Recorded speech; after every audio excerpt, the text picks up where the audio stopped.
Hi, welcome to the Stories Beside channel. Enjoy watching. Mama, come on, Mama, wake up in the morning. You'll be late for work. The freckled little boy rubbed the woman asleep in bed.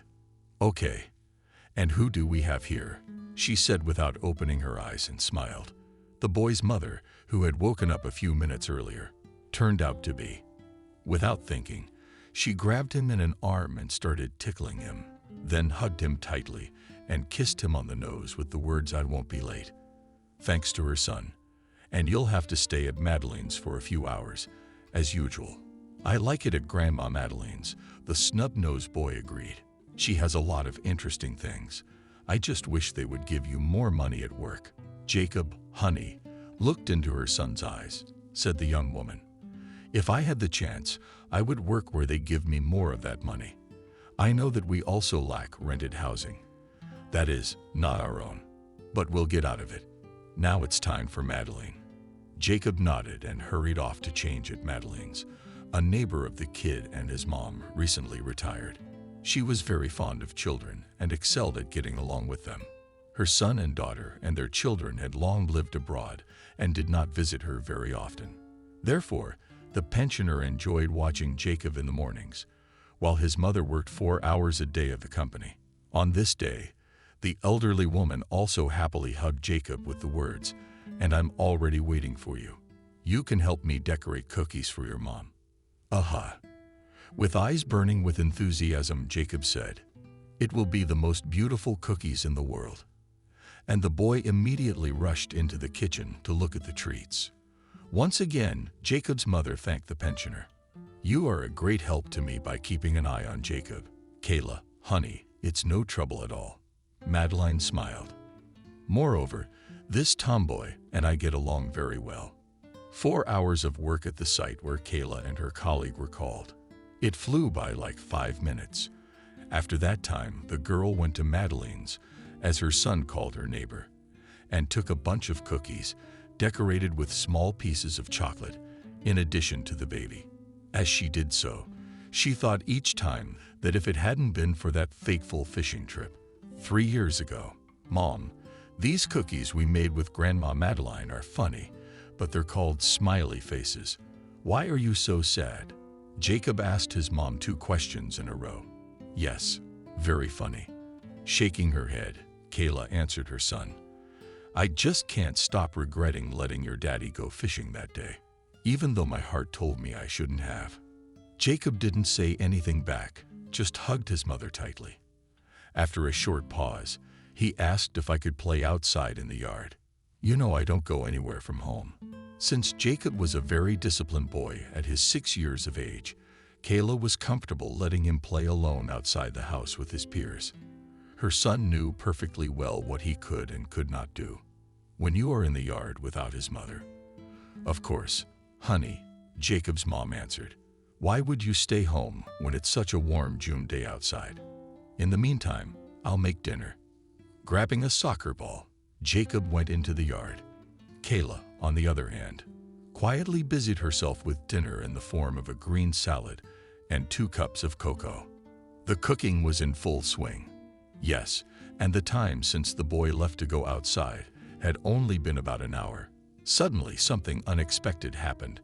A joyful Jacob ran into the house, sharply opening the front door, and almost from the threshold shouted, "Mommy, a man in the street gave me a coin." Startled by the sharp sound, the young woman looked at her son and said, "What? What man? What kind of coin?" "Look." Her son opened his hand. At the sight of the coin, Kayla's heart first went to his heels and then jumped up to the top of his head. The surprise was so strong that Kayla dropped the knife she was using to cut the salad. In doing so, the cutlery almost hit her foot. "What are you doing? Should we call Grandma Madeline?" Jacob got worried. "Yes, please, call Madeline." Kayla agreed. Soon the boy returned in the company of a retired neighbor. "Kayla, how are you?" The old lady asked right away.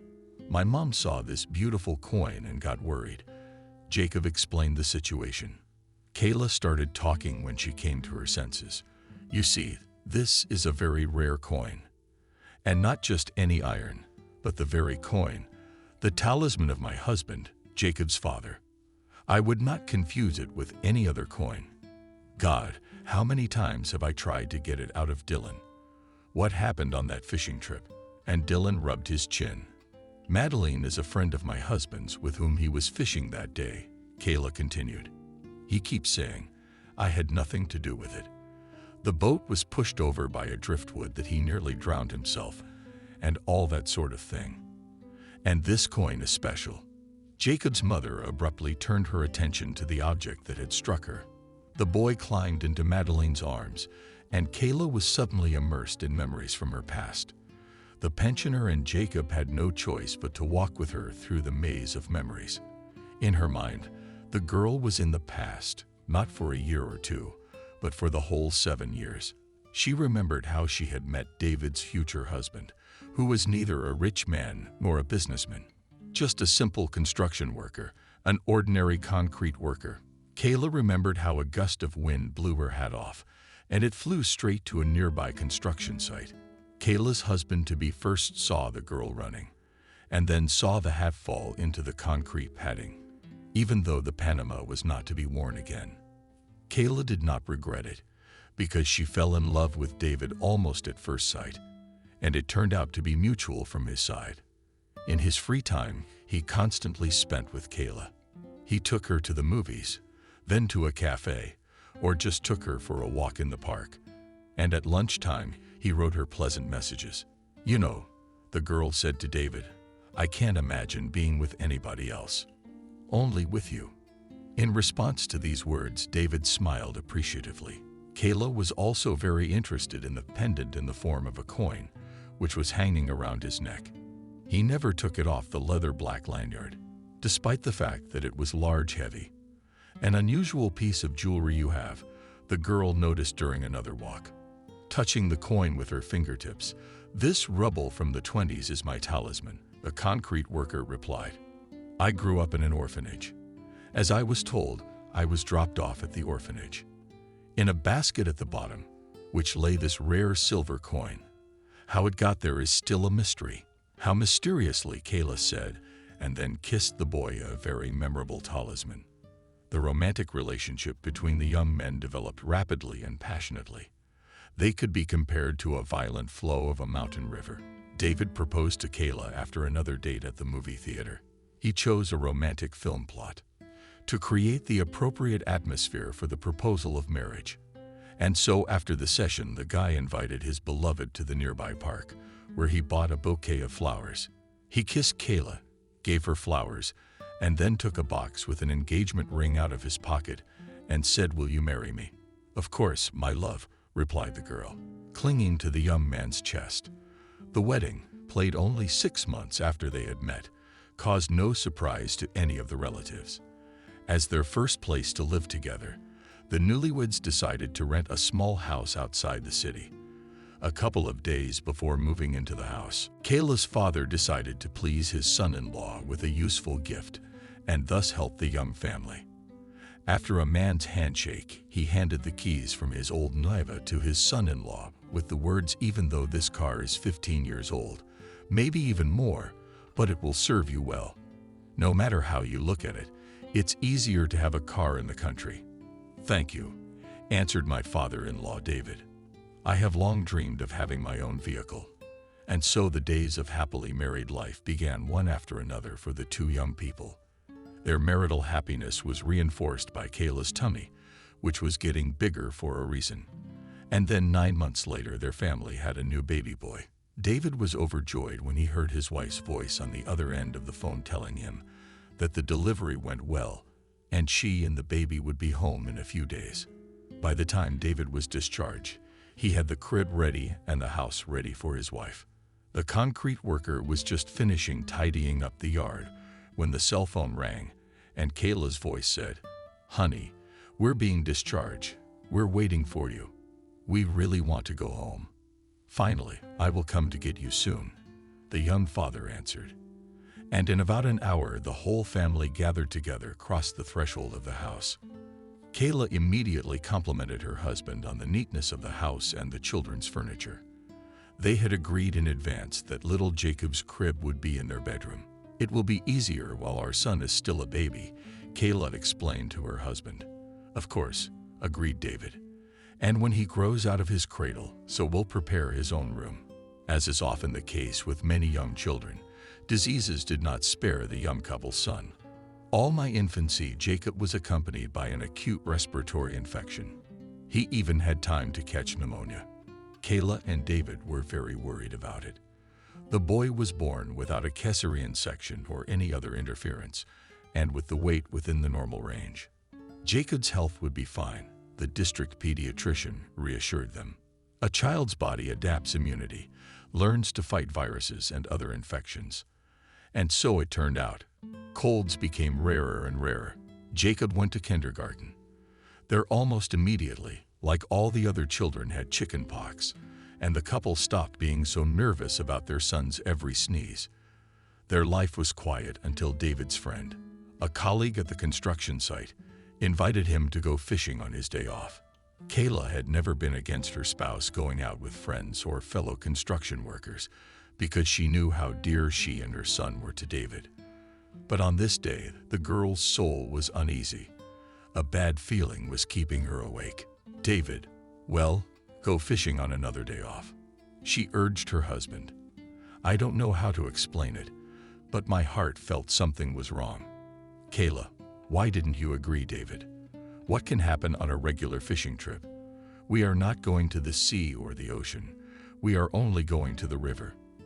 And kissed his wife, then peacefully sleeping in the crib of his son. The young father took the fishing tackle and went out of the house. A colleague friend was already waiting for him in his car. Seeing them off through the window, Kayla involuntarily held a hand clenched in her fist at her heart, which was still counting the bad feeling. Then the girl quietly exhaled and decided to have a cup of tea while her son was still asleep. Kayla only took the last sip. As she heard Jacob's grunting, it turned out that the baby was awake and fumbling in the crib, making attempts to sit up. The young mother took her son in her arms to give him the milk formula she had prepared in advance. She glanced at her watch. I wonder how many fish Daddy will catch for us, Kayla muttered. Smacking the rest of the formula in the nipple, my son smiled happily at his mother. Come on, let's go play something, she said. Jacob pecked Jacob on the nose. He cried out happily for a few hours.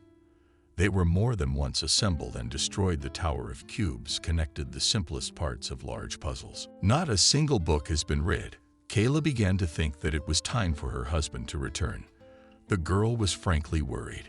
She immediately began to call her beloved on his cell phone, but it was out of range. Then she called his friend and colleague Dylan. Her anxiety increased when she heard Dylan's voice. Yes, Kayla. Dylan, why do you sound so strange? Kayla asked. My husband is near you. I can't reach him. It's time for him to go home. Kayla, do you understand? Anyway, I didn't have time to do anything. That snag. I had nothing to do with it. What are you talking about? Don't you get it? Girlfriend. Explain it to me like a human being. There was a heavy sigh, and Dylan's voice was muffled. David sank. That's what I mean. The words came out of the blue. A chill ran down Kayla's spine. Without answering anything, she hung up the phone and put her son in the playpen, keeping him occupied with his musical toy. From that moment on, it became very difficult for the girl. Of course, the fishing spot was searched. Dylan was questioned, but the concrete worker's body was never found. They wrote it off as an accident, and they called off the search. The information that the dead David would be buried in a closed casket was shocking. That is, an empty coffin shocked all relatives, friends, and acquaintances. Nobody wanted to believe that David, a great father and a devoted family man, no longer with them.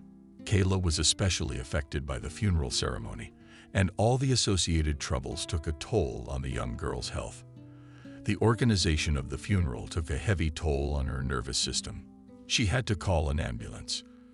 Kayla needed an ambulance twice, and it was good that her parents, who were afraid to leave their daughter alone with a small child in those difficult days for her, were there.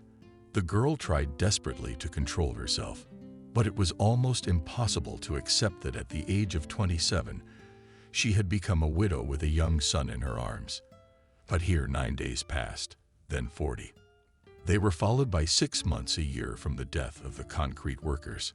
A total of 3 years flew by unnoticed. Kayla was left with nothing else to do. How to rebuild life in a new way for her and her son. After all, Jacob needed a mother in her right mind and bright mind. At the same time, she never forgot her deceased husband for a day. And tears involuntarily rolled down her cheeks as she looked at David's picture in the morning frame. At this point, Kayla's memories ended as abruptly as they began. The girl's mind cleared, and she took a coin from her son to examine it. "Maybe I've made a mistake after all," mumbled the widow. "No, no," and again no. And yet it was the same coin. Giving the treasure to her son, she cautiously asked, "Where have you seen this man?" "Darling." Kayla didn't expect a particularly precise answer and was very surprised when Jacob immediately answered the question. "So I was playing ball with this man for about half an hour on the playground, and then he sat down on the bench. Apparently, he was tired and decided to rest." The girl was a little taken aback by such a quick answer, and her son continued with a smile. "I think he is still sitting there. Come and see." "What if that man really is still there?" nudged Kayla toward the front door. "Madeline, I'm going home for now." The young widow's legs felt as if they were numb and turned into some kind of unbending sticks. Nevertheless, she took off her apron, found the strength to walk to the front door, and gathered her courage to go outside. When her legs began to obey Kayla, she pushed open the front door and headed toward the playground. In her mind, the girl wanted to clear the situation with the unknown man as quickly as possible, but her steps were as if in slow motion. On the way, Kayla mentally prepared herself, as she thought, for everything possible and impossible. But when she reached the set, she stopped like a stone, because what she saw struck her like a lightning bolt. She expected to see anything but that. A man matching Jacob's description was sitting on a bench in the shade of a tree.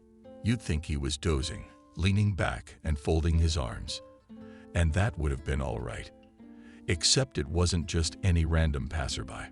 It was Kayla's dead husband. True, unlike the way she remembered David, now he looked like a bum or a hobo. But nevertheless, she didn't doubt for a second that she was facing a mysteriously reanimated spouse. Kayla wanted to get closer, but when she looked closely at the man's face, she noticed the purple scar on his forehead. With difficulty, she held back a scream. Kayla took a deep breath. Then she exhaled quickly and came toward the man. He was no longer dozing and twirled in his hands, rolled to his feet, a child's ball. After a couple of seconds, he gave it to the runaway girl and was about to leave the site, but did not have time, as Kayla sat down on the bench next to him. At the same time, she took Kayla's hand. "David, it's really you, isn't it? All these years I was sure you drowned on that ill-fated fishing trip. Why didn't you come home sooner?" It was clear from the man's reaction that he didn't understand anything. When he looked at Kayla, he was embarrassed and pulled his palm out of her hand, as he clearly did not recognize his wife. To him, it was just the girl who said the strange words, and she didn't take her eyes off the face of her husband, who had returned from the other side of the world. Kayla understood why Jacob did not recognize his father, though he remembered his appearance to the smallest detail. It was all about the malleable beard and mustache, which was thick and certainly gave the man's face different features. "I'm sorry," mumbled the tramp. "I don't know you, David. I'm just sitting, resting, not touching anyone." Well, how could Kayla not resign herself? "You've been gone for 3 years. Everybody, including me, was sure you were dead. For several years I lived as a widow with a young son. This is for him. You gave me your talisman coin today, the very rare one. What's your problem?" The man was indignant. "You must have me confused with someone else. I gave the boy a coin, just so he got to talking and said he liked to collect unusual coins. And I had one in my pocket. And I ain't got no son. Don't you have things to do? Only to pester people?" The man spoke quite sincerely, looking straight at the girl without looking away, that he remembered neither his wife, nor his son, nor anything about his previous life was not to be doubted. "I see," looking into her husband's eyes, Kayla said. "You have lost your memory. That is why you did not come back to us. But that can be fixed." After thinking for a few seconds, she said to her newfound husband, "I have an idea.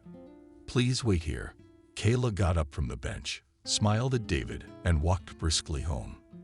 The man wanted to leave right away, but the situation intrigued him, so he didn't move from his seat.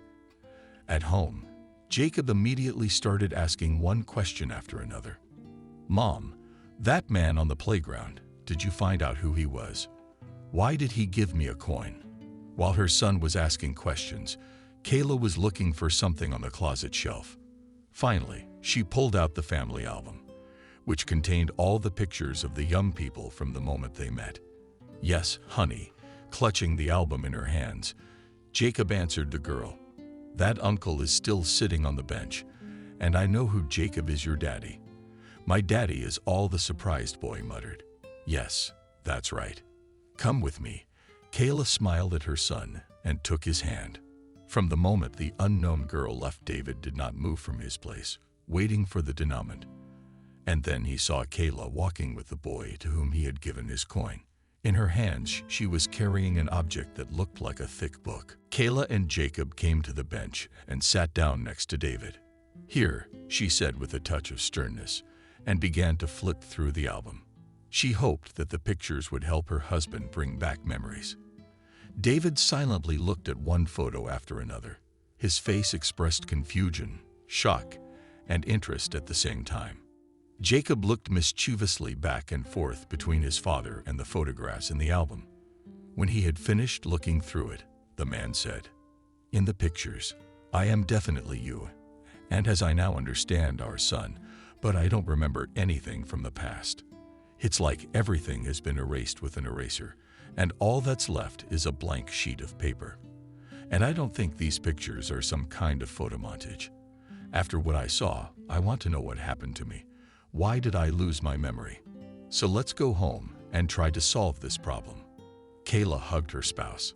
"Of course," he agreed, and the girl herself was glad that the decision to show David the photo first was the right one. It is unlikely he would have listened to her. Kayla dragged him straight home and started telling him about family life. Once inside, she put the album on the table and let her husband look around. She didn't expect him to recognize their nest right away, though she hoped he would. For David, of course, the room was unfamiliar. Then he noticed his mourning-framed photographs. "Why?" he asked, pointing to it. "For 3 years you were thought to have drowned in the river while fishing. Your body was never found." "As long as they didn't look," Kayla explained. And then, walking over to the picture and turning it face down, added, "For starters, let's go to the bathroom and return you to human form." Scissors and razor foam transformed David from a tramp into a young man. Unfortunately, it was impossible to do anything about the scar on his forehead. But at least the concrete worker looked like himself again. Back in Kayla's room, she beckoned her son to her with the words, "I think that now the beard and mustache will not prevent you from recognizing your father after finishing the baths." The man put on a robe and went out to his wife and son. Without any lush vegetation on his face, Jacob immediately recognized his father and threw himself into a hug. Then he took out the coin he had given him and said, "I'm saving it. It turns out it's magic." "I wonder why?" my father asked. "Because it brought you back to us." Jacob smiled happily. At first, Kayla tried to get her husband's memory back on her own. They went to the places of their dates, were at the wedding palace, where they joined their hearts. They even visited David's work. True, the construction was already finished, and there was a small cafe in that place. But honestly, it's no use. It's all no use. I don't remember anything. In a frustrated voice, David said on the way home, "Don't you dare give up. We have not yet resorted to the help of healers and doctors," Kayla said, clasping her husband's arm. Almost every day, the couple visited different representatives of medicine. They prescribed some pills, some other pills, some herbal remedies. But the effect of all this was zero. The young people had already despaired.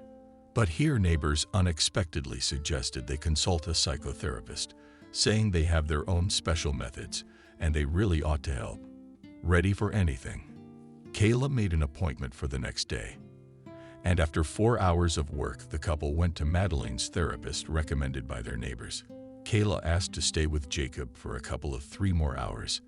After checking in at the registration desk of the clinic, the young people went to the doctor's office. The atmosphere there was conducive to open conversations and trust between doctor and patient. Exchange walls and a white ceiling did not surrender space, and a large plastic window gave peace of mind. Inside the office to the left of the door was a couch and a pair of chairs. In the color of the walls, and on the right the therapist's desk. The doctor gestured for David to lie down on the couch and for his wife to sit in the chair beside him. When this was done, he said, "So, my name is Jonathan. I have been appointed as your attending physician. The situation is complicated, but I'm sure that together we can handle it. I am now applying hypnosis. This will remove the barrier that blocks the memories. After that, David, you will kind of replay that fateful day while I will record what you say." David only nodded, while Kayla prepared to listen to the therapist, took the recorder in one hand, the metronome in the other, and sat down in the chair opposite. Couch. Now you will need to follow this arrow. After falling into a hypnotic sleep, you will hear my voice counting to 10. After that, your memories should begin to come back. I can't tell in advance how this will happen gradually or in sudden jumps, because everyone's brain reaction to such a procedure is individual. "Well, let's proceed after the instructions for the session are read out," said the doctor. Jonathan started the metronome hand. It began its hypnotic movement from side to side, and the measured tick-tock caused David to fall into a trance. Then the therapist set the metronome aside and began the countdown. After the number 10, he leaned back in his chair, clicked the record button on the recorder, and said, "David, now you go back to the day you went fishing with your colleague. Will you tell us what happened then?" Immediately after these words, the concrete worker visibly tensed. His palms clenched into fists and his eyelids twitched nervously. Kayla rose from her seat to take her husband's palm, but the doctor extended his hand forward and shook his head, stopping her. The girl obeyed and saw David relax again, and his breathing became even. He spoke in a monotone voice. "I can see the river. My colleague Dylan and I had just arrived. I remember that the place was sparsely populated. There were no other fishermen in sight nearby. They were, of course, a day off after all. They were just away from the spot Dylan had chosen. We had a lot to do. We need to lay out the pieces, put the rods and bait on the shore, while we will organize a place for the fire to make a soup of fresh fish. She's just about to catch on." "So well," said the doctor. "Carry on." Before we started fishing, Dylan and I had a cup of hot tea. We brought big thermoses with us from home, with hot drinks, so we wouldn't have to fuss with the kettle on the fire. Then I wanted to go and set my fishing rod, but my friend and colleague suddenly suggested fishing from the boat. "Let's stand in that backwater over there. There is fish there, and we will not drift away." I was a little bit surprised. "Why?" asked the therapist, a question. A week before the fishing trip, we made a kind of plan for the event. We talked about where we would set up camp, where we would set up tackle, what kind of bait we should take, and Dylan suddenly changed the plan. Although this has never happened before, he could abruptly change his or jointly taken with someone else's decision. Only in case of force majeure. What's the big deal about your friend offering to go fishing from a boat? I noticed that he got a little nervous when he suggested it, without changing the timbre of his voice, telling the story of his death. David. When I asked him why not from the shore, but from the boat, Dylan just waved indefinitely, saying, "Why sit on the shore when you can get some sun?" So I agreed. The weather was really fine. Why not sunbathe a little at the same time? Tell us what happened on the boat. Jonathan asked me a direct question. We sailed into the backwaters. It really was a comfortable and quiet spot there. And I took off my t-shirt to let my body sunbathe. A coin, a talisman. I took it off a little while later, too, as it was starting to get really hot in the sun and burn my chest. I put it in my pants pocket.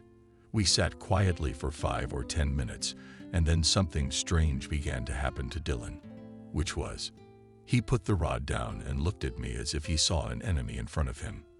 Then he started talking about things I didn't understand. What he was talking about how I could have been so mean to him. What kind of friend am I to him after that? He wouldn't let me get a word in edgewise, and I did not understand what he meant. Then my colleague and friend started babbling about how he knew about my meetings with his wife. Although I had only seen her a few times, we did not even talk. Besides, I have a soulmate of my own, and I don't need someone else's wife. Dylan explained why he thought you were the one who dated his wife. Dylan kept saying that he had seen us together more than once. He said his wife Alyssa and I were walking together, cuddling, and I tried to reason with him that maybe he was confusing me with someone else. I was always either at the construction site or at home with his family. But my friend wouldn't even listen to me. I began to think that he was already losing control. I remember that he suddenly pushed me in the back. When I stood up to correct the oars and swim to the shore, I was enveloped in water. And I felt a jolt and my eyes went black. After that, there was nothing but emptiness and a lapse in consciousness. You were presumed dead, but it turns out you didn't drown. So someone helped you survive, encouraged you to retrieve your memories further. That's right. After a while, I woke up in an unfamiliar place and saw 2 men beside me. I could tell from their clothes and their appearance that they were men of no fixed abode. They were looking at me while whispering. I asked them who they were and what I was doing here. The tramps told me they were walking along the bank of the river and saw a man's body lying in the water with no sign of life. They pulled me out, pumped me up, and waited for me to come to my senses. I didn't have any belongings on me, and there was no sign of a car or any other vehicle nearby. So why didn't they leave you to your fate? I think they were interested out of boredom. Who was it that came to them? Well, I guess everyone was counting on the fact that I might have something tangible, useful to them. As it turned out later, I had been carried downstream for many kilometers from the camp. In addition, I had lost my memory because of a head injury. The only thing I had with me was a mascot coin. It wasn't lost only because the pocket of my Arbat pants had a zipper, and the vagrants decided to take me in. I was accepted into their company, and so I lived all 3 years until I came to the playground and gave the stranger that same coin. Is it really a lucky coin for you? Now, I count to 3. Then after snapping your fingers, you wake up. In doing so, all the memories that came back will stay with you. The doctor turned off the tape, counted to 3, and snapped his fingers. David slowly opened his eyes and sat down on the couch. He had not forgotten anything of what he had recounted while under hypnosis. The man was shocked that this had happened to him. Kayla, on the other hand, was doubly shocked because the thought of her husband's possible infidelity roamed in her mind. "Did you really go out with another woman?" Kayla asked in a husky voice. "Kayla, my dear, for me from the first days we met only you existed and I loved only you. Now that I have my life back, no one else but you and our son is necessary to me," the concrete man assured his wife. Ahem. The doctor interrupted them. "I think you should visit this Dylan. I'm sure a lot of things will become clear then. And take an audio recording of the session with you. I always give tapes to my patients." "Thank you," Jonathan thanked Dr. Kayla. "You were our last hope. Thank you from the bottom of my heart for getting my spouse's memory back." The therapist smiled at the girl and exchanged a handshake with David as he walked out of the clinic. Concrete man. He hugged his wife and said to visit my former friend tomorrow. "Today I want to be with my family every second," because Kayla's emotions were running high. She didn't say a word, But she didn't stop hugging her husband. Jacob, too, did not leave his father's side for the rest of the evening. And when night fell, Kayla let her son sleep with her and David. After all, the child hadn't seen his father for quite some time. The girl was happy to be no longer a widow. The next morning, Kayla left her son with his father. She herself went off to work. When she returned home, she took Jacob to Madeleine, and she and David went to Dylan's to find out the truth about that fateful day. They were lucky enough to catch the man's former colleague at home without asking who was there. Dylan opened the door and froze right on the threshold. It was clear from the look on his face that he was expecting to see a devil rather than a concrete worker. "You're me," muttered the boy. "So I was wrong after all." David pushed his former friend into the house and closed the front door. "Tell me what happened 3 years ago." "And what do you mean I was wrong?" David literally ordered the boy. He came out of his stupor, but did not start talking. Then the concrete man pulled out the tape and said, "Kayla, honey, give me your Walkman. Let him listen to the tape. I'm not leaving here today until I hear the truth from his lips." After listening to the tape, Dylan was finally convinced that he had almost committed murder by mistake. Then the would-be assassin told it like it was. "I didn't just call you, David, to go fishing. It was an excuse to get you someplace quiet. You know. But why? What's the motive? Was it jealousy? Did Kayla interrupt the guy? What else could it be?" "Your husband is not a rich man, not a businessman," Dylan answered the girl. "But it was my jealousy that led to what happened. I was sure that my wife was dating David.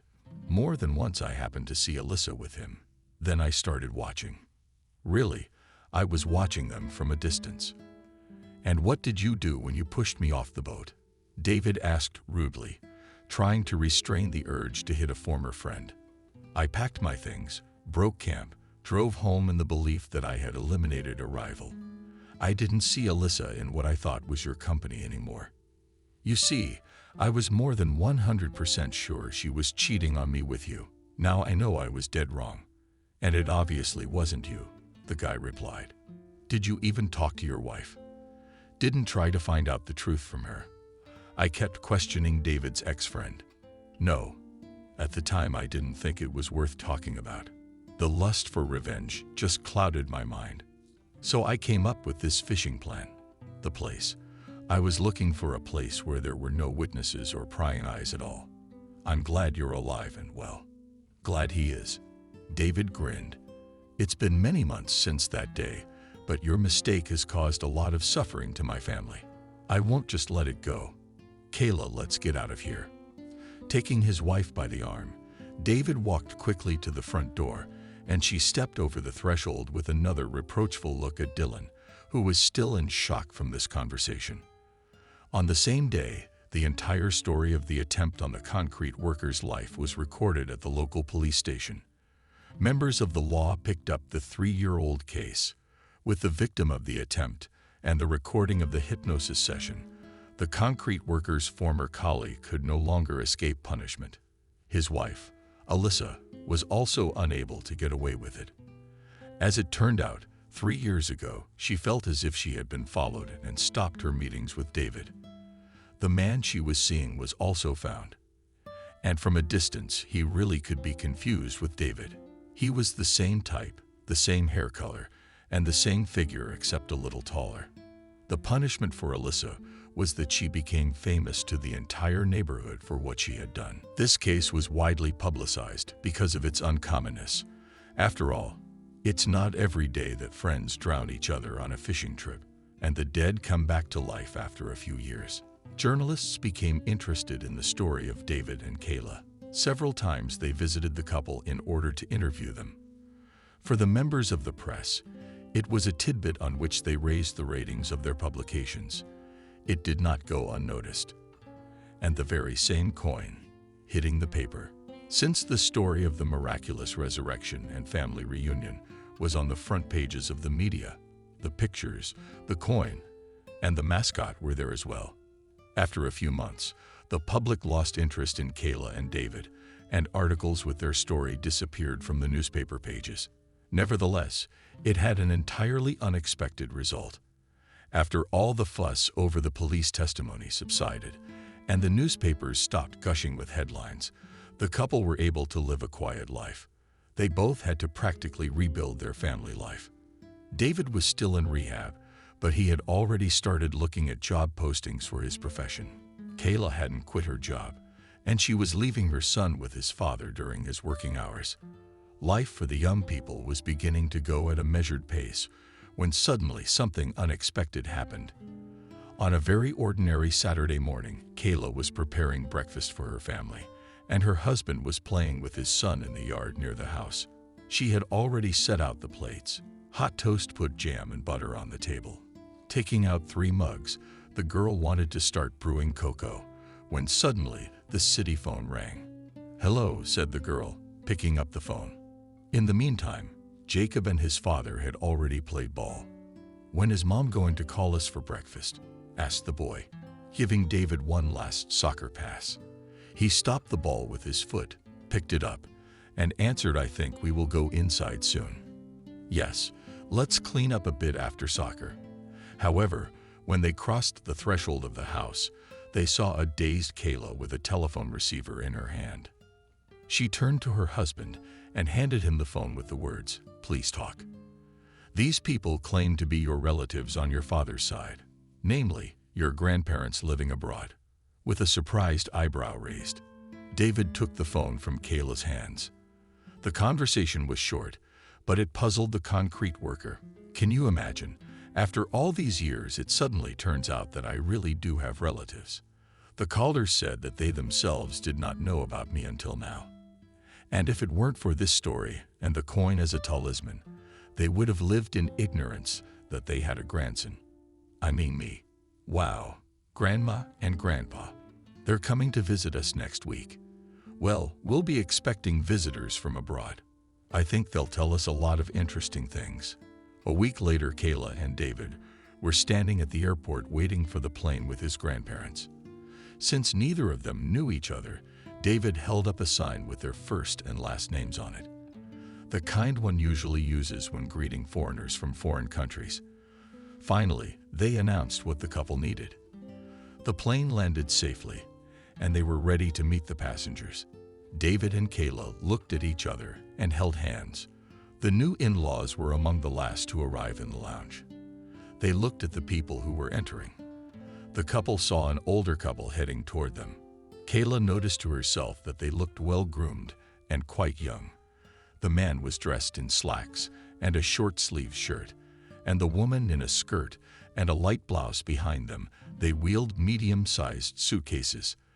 The man was the first to speak when he approached the concrete worker and his wife. "Hello. First, we should probably start by introducing ourselves. My name is Alexander, and this is my wife, Samantha."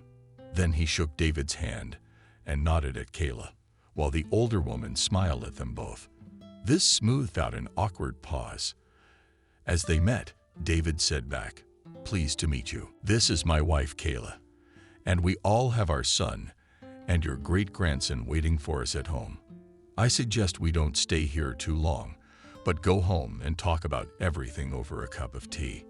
Without thinking long, all 4 of us got into the car given to us by David by Kayla's father. Upon arrival home, Kayla invited the overseas guests into the living room, where they could rest from the flight. The girl did not take her son to Madeline that day, but asked her to come to them herself. Jacob immediately stared curiously at the elderly couple unfamiliar to him. Kayla thanked her neighbor for once again watching over her son and let Madeline go home. Then she turned first to her son. "Jacob, honey, meet your great-grandmother Samantha and great-grandfather Alexander. They will be staying with us for a while." Wow, how nice of a boy to make conversation cozier. "I'll make us some tea. You have a seat at this table in the meantime," Kayla said, pointing to the dining area.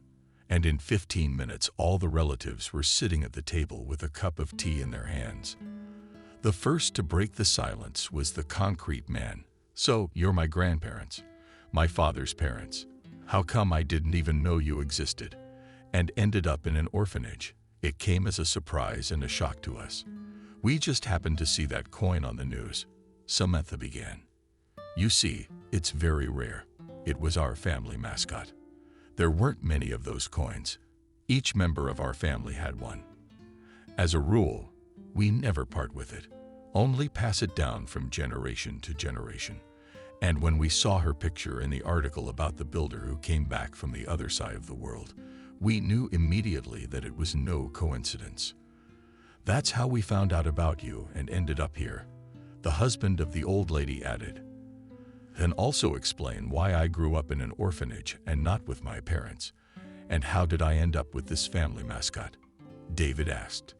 Your mother and father died in a car accident. Again, we didn't know about you, so we don't have the answer to these questions. It's a mystery to ourselves. What was the name of my late mother? After thinking for a few seconds, David asked. Her name was Anna. Samantha answered. 1 minute, the concrete worker said, and left the room. 3 minutes later, he returned with some kind of document in his hands. It was a birth certificate. Putting it on the table, David said, Look, here is only the mother's first and last name, but not the father's. At the orphanage where I grew up, I asked why this was. I was told that in addition to the coin in the basket with me was that certificate, in which at birth they write the name, height, weight of the child, and surname. First name, patronymic of his mother. How do you all see for yourselves? They're completely different here. Wow. Another mystery. It's like Santa Barbara, said the concrete worker's grandmother thoughtfully. I don't think it's the orphanage or the maternity ward. We won't know the answer to all this. Wouldn't it be better to go to the search party?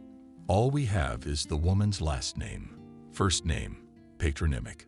But the bloodhounds will probably have enough of them to track down the stranger, suggested Kayla's plan of further action. That's exactly what we'll do, her husband agreed.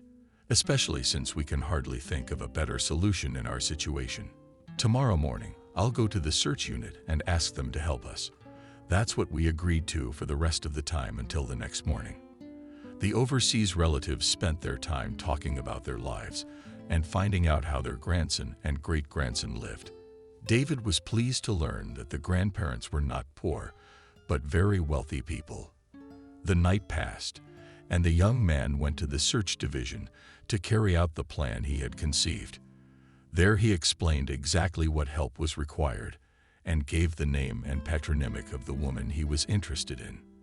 The officer assured David that he would be contacted in any case and would be informed of the result of the search. The concrete worker spent the morning with his son and his late father's parents.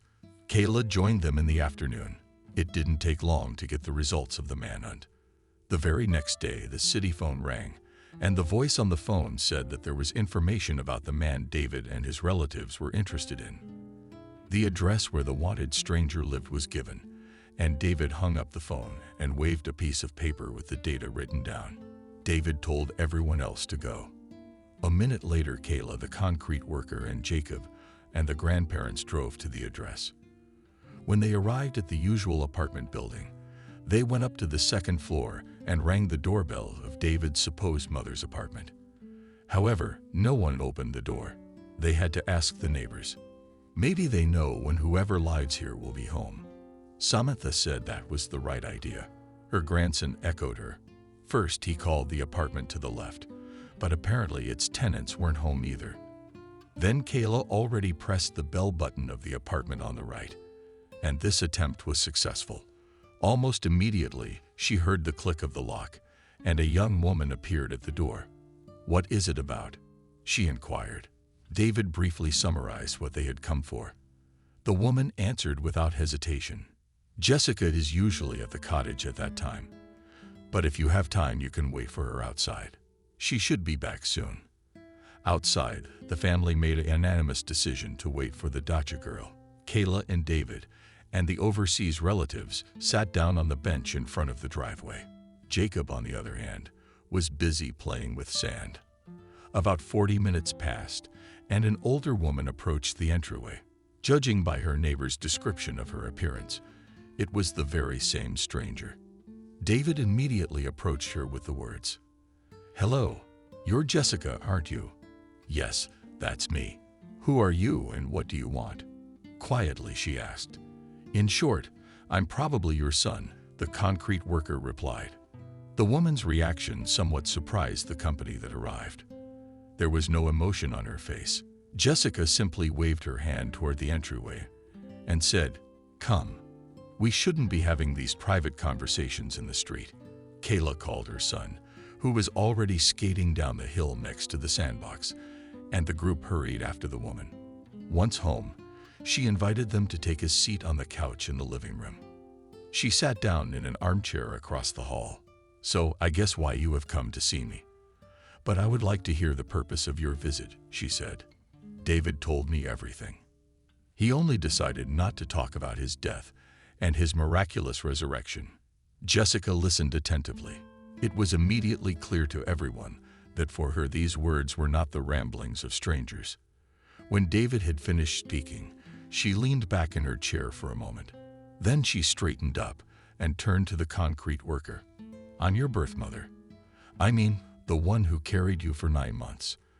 After these words, she began a story that was the answer to all David's questions. "I'm sure you knew about the death of his parents in a car accident without me, but no one knew about his dead mother's infertility. That was the reason they decided to use a surrogate mother. They kept their decision a secret from everybody. The conception was successful. The fetus was healthy. But not long before your David was born, your parents died in a car accident. That's how it turned out that I gave birth to my parents' child after their death." Wanting an answer to his next questions, David asked his son to show Jessica the coin talisman. "And this," he said on the round object. "How did our family heirloom come to be in your possession?" "It was given to me by your biological father. Right after he was conceived, he told me to have it with his child from the first days of his life, because it was a talisman. I don't know anything about antique coins. It's just a circle of silver to me," the surrogate mother replied. "And the orphanage? How did I end up there?" The concrete worker asked one last question. "The thing is, if I had kept the child with me, I would have had to babysit someone else's. In fact, son, I had no use for it. Besides, I had my own plans for life, so I gave the baby to an orphanage. I threw this coin in the basket, along with the birth certificate the maternity hospital gave me. Still, I don't understand how you could do that." Kayla flashed her hands. "Why didn't you try to find your customers' relatives to give the baby to them?" "Because, dear girl, your husband's parents and my customers were very worried about infertility. And again, they'd never told anyone about having to resort to surrogacy." Jessica responded. "They didn't tell me anything about their relatives, because I was just an incubator for carrying new life. Well, I don't condemn your decision or blame you for anything. It just doesn't make sense. Was it just a job for you? I got all my questions answered, and my life turned in a new direction. I think we can say goodbye on that note. I don't think we'll ever meet again," David concluded. "Best wishes, then." The surrogate mother sincerely wished you and your family, and smiling goodbye, closed the door behind her guests. When they returned home, the whole family discussed the information they had received until late at night. Foreign guests stayed for a couple of days to decide on the further course of events, and there was much to think about. The next morning at breakfast, Grandpa David proposed a very tempting and promising idea. "David, Kayla, I'm not going to beat around the bush. I'm not going to go around and around, but I'm going to ask you straight out. How would you feel about coming to live with us abroad permanently?" The young people were confused by this suggestion.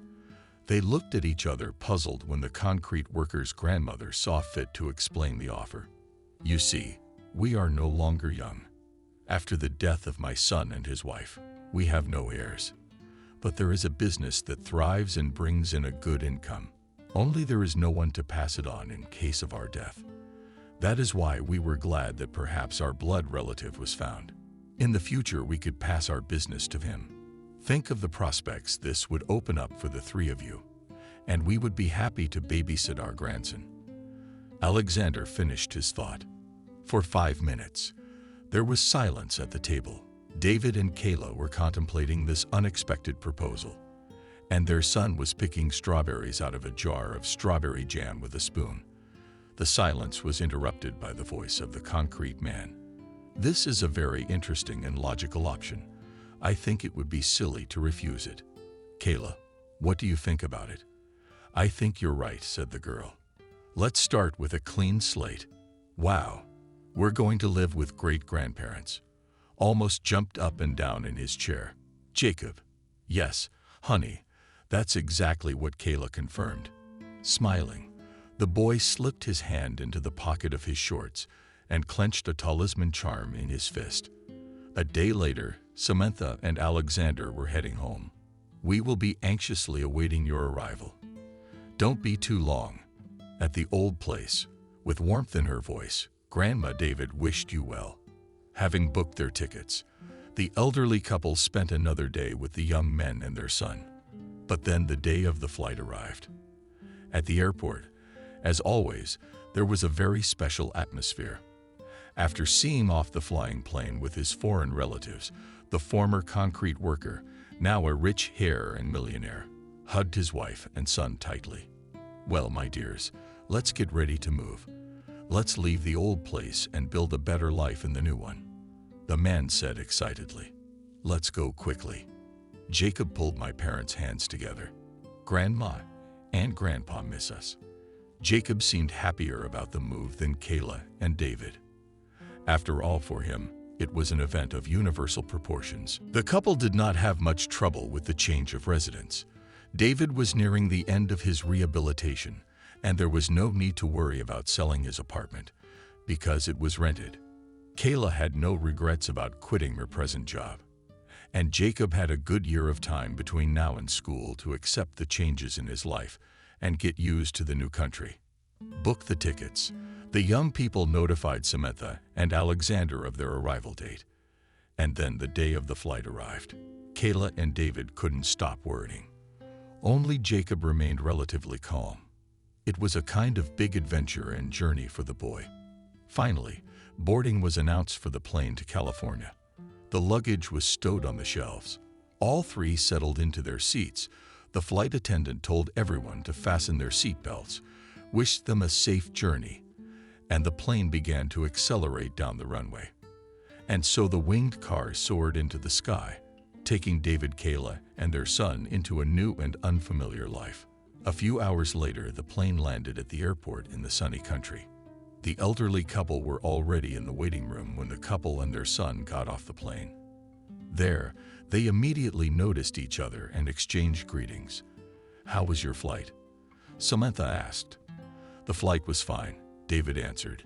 "It was comfortable and relaxed." "Then let's go home. You will settle down and rest. Then we will show you the area where we live. I am sure you will settle in quickly, and we can introduce you to our business." Alexander hurried everyone. All the young people's luggage fit perfectly in Grandpa David's car. The concrete worker's Neva was to be towed by the delivery service a little later, all the way home. Jacob did not take his eyes off the car window, peering with interest at the scenery flickering behind the glass.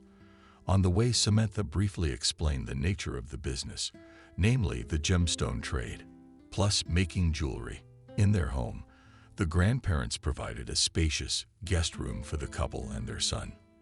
"Make yourself comfortable and feel at home. After your rest, we invite you to take a tour of the city," Grandpa David said. From that moment on, a completely different life began for the couple and their son. They quickly became accustomed to the local traditions and customs and learned to navigate the city.